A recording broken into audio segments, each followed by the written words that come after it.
Hey everybody, and thank you for tuning in to episode 6 of my OCD blog.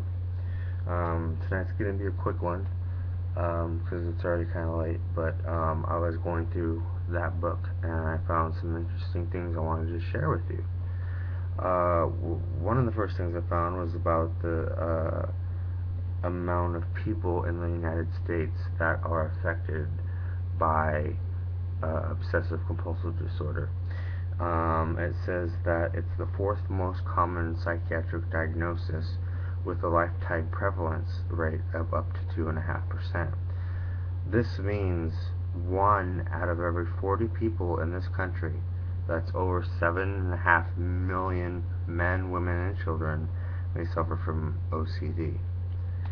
Now that's quite a bit, and I don't know about your families, but being part Hispanic or part Spanish, part Mexican, part Aztec, part everything, that's for a big family. So there's a good chance that somebody in your family or at least one of your friends has it, but has found some way to hide it. And another thing I wanted to touch on quickly is right here. Because last video I was stressing see a doctor, need to see a doctor, see a psychiatrist, see a psychologist, and how important that is, because it really is important to be able to get a diagnosis. Sorry, e-cig. What you want to do is you want to make sure that you can get a doctor, be it well, probably a psychiatric doctor, an MD, to give you an accurate diagnosis. If you suspect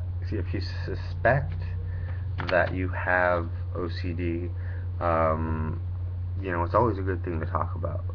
And if you're too afraid of going to a professional setting like a doctor, find a close relative, a parent, a sibling, a cousin, a friend, that you trust enough to talk to about it and who will be encouraging.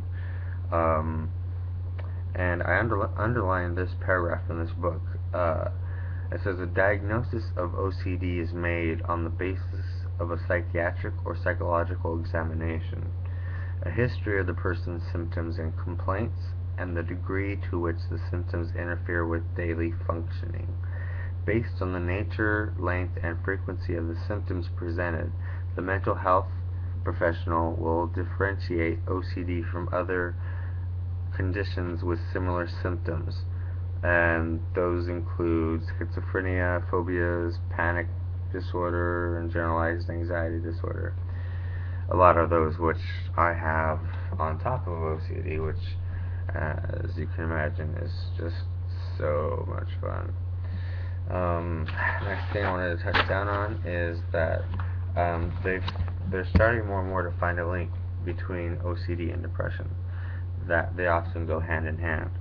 And there's a few questions here that you can write them down as I say them, and see what applies to you.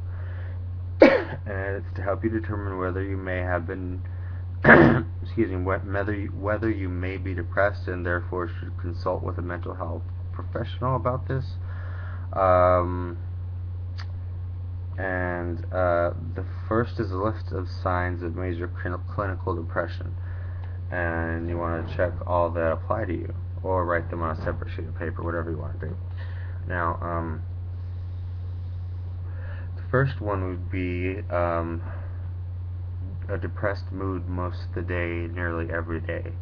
Do you feel depressed all the time, 24 hours a day?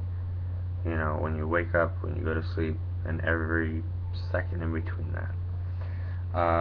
Is there markedly diminished interest or pleasure in all or almost all activities? Say, for example, you used to crochet, or you are a musician, and you play guitar, you're a poet, you write songs, or you like hiking or something. Have you started to lose interest in doing those things that brought you pleasure and relaxation in the past. Another thing is insomnia. This is a big issue with me. Insomnia or excessive sleep nearly every day. The next is feelings of extreme restlessness or being slowed down, which is a very weird psychological feeling. It's hard to describe. It's very unnerving. Do you feel fatigue or loss of energy nearly every day? Um, are there feelings of worthlessness or excessive or important guilt nearly every day? I want to stop there because that is what is my problem.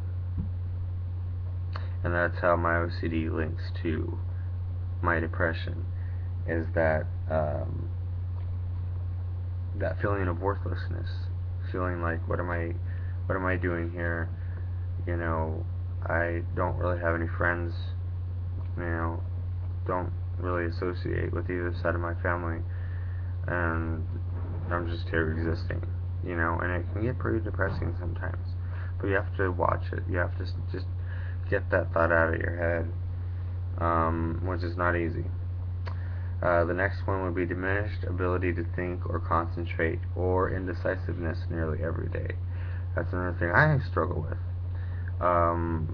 And that could be as simple as going to Target and just trying to decide, well, do I need this $3.99 body wash when I could buy this one that's on sale for 99 cents? To, you know, do I tell my parents I'm gay? And, you know, I told them when I was 15. I'm 34 now, but I'm just using that as an example. And another another thing would be recurrent thoughts of death or of suicide without a specific plan or a plan for committing suicide or an actual attempt. So basically what they're saying is, do those thoughts cross your mind? You, thoughts like, you know, would the world be a better place if you weren't here, or you know, nobody cares, or whatever. And I know those feelings. I've been there before.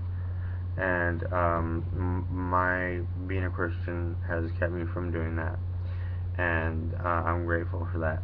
I'm grateful that I know that even when nobody else will listen to me, that God will listen to me. Okay, and so just go through those and mark down the ones that you think might apply to you.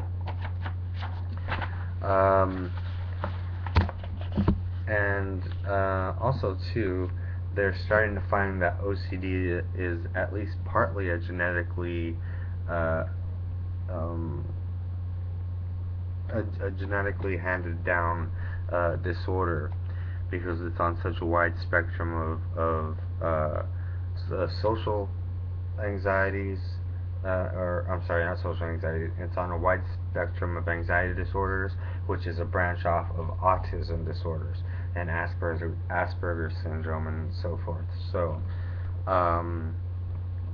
you know, it can run in families. My mom has it.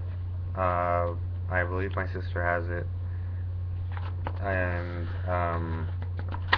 I'm sure a lot of my other family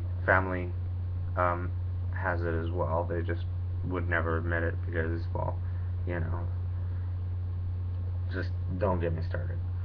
Anyways, thanks for letting me rant. And again, if you have any questions, leave a comment or a question below in the comments section, or you can reach me on Facebook. You could just look up Eli Carbajal. Alright, everybody have a good night. And one more puff on my e-cig.